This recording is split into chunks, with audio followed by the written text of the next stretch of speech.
I put this towards drawers you. and drawers of thousands and thousands of drawings. The kind of stuff like this would be. And it's got people like Peter Saville and some kind of artists and stuff like that, designers, like Futura 2000 and stuff like that. You see the interviews with them?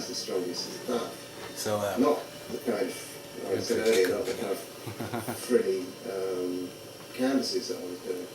So, okay, so it's. I was like, why am I not showing this work? And I had some people come over to the studio. Should I put this to work?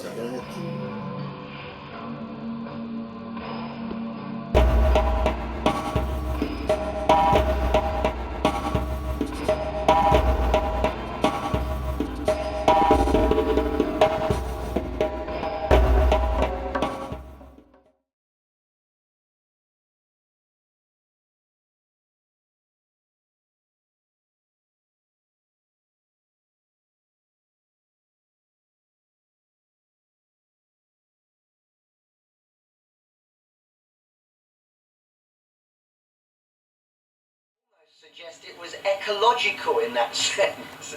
They were making music out of all this old, no one cared rubbish that had long gone, you know, disposable pop music.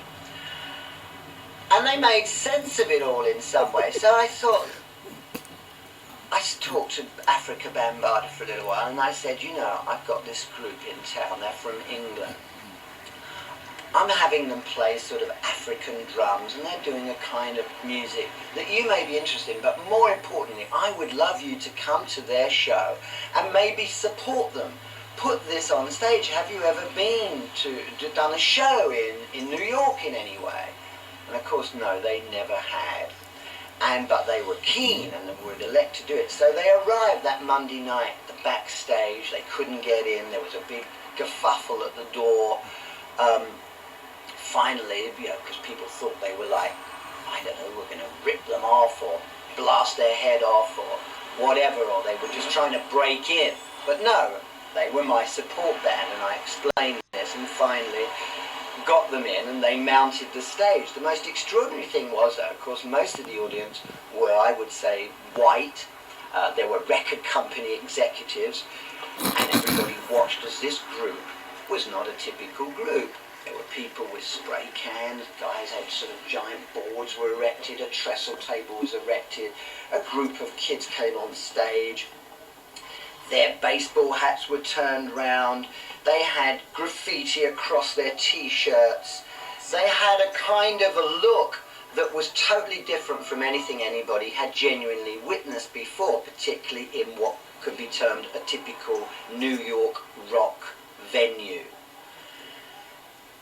And then the most extraordinary thing, when they started up the music, which was again the same thing of recycling these old records, the guys in the front row of what Africa Bambaataa called his Zulu Nation suddenly jumped off the stage into this melting pot of white middle-class college kids who just fled and just reeled backwards as these guys started to bounce on their heads.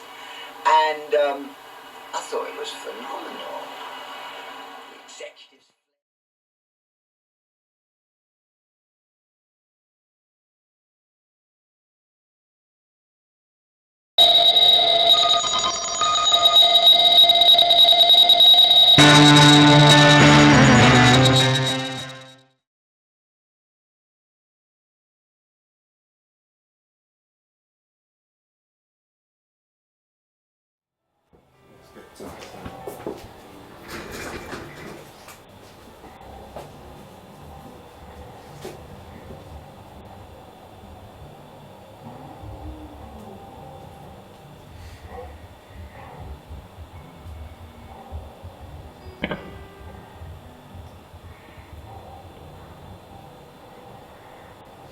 Yeah, so yeah, I just make loads of drawings and then I bag up that day's work. So that's a day. I'm together and be bagging them up for a while. Day. Quite nice. So tell us something about that piece. Well, I started doing this I started doing these drawings right. So I would say I would do a 54 drawing, and I'd know beforehand. Okay, it's going to be 50 seconds. And so then it would be one line, but with a big fat pencil. So I do 54 seconds to get to the end of the course. So there are some where they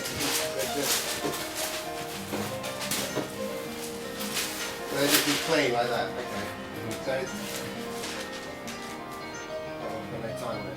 So I'd be timing them. So I did a whole range of time drawings. There's one there, and that's 81 2-second lines. You know. So I got really into that thing. And so you do film work as well? Yeah, I make loads of films. Okay. Alright, that's it. And then